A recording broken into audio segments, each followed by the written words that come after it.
1976ஆம் ஆண்டு செப்டம்பர் 15ஆம் தேதி அண்ணா பிறந்தநாள் விழாவை பக்கத்து மாநிலமான ஆந்திராவில் சிறப்பாக கொண்டாட அண்ணா திராவிட முன்னேற்றக் கழகம் திட்டமிட்டு செயலாற்றியது.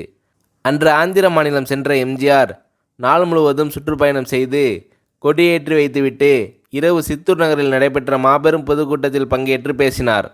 அந்த கூட்டத்தில் ஆந்திர மாநில மக்களும் எல்லையோர தமிழக மக்களும் பல்லாயிரக்கணக்கில் கலந்து கொண்டனர்.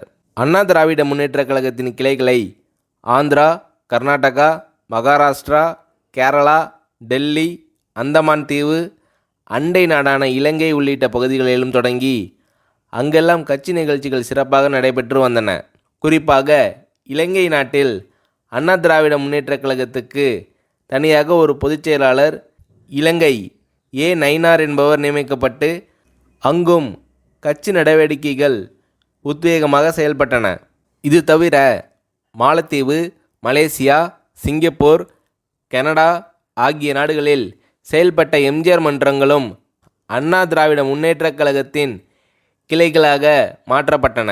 அங்குள்ள தமிழ் மக்கள் அதிமுகவின் கட்சி கொடியை ஏற்றி செயல்பட்டு வந்தனர்.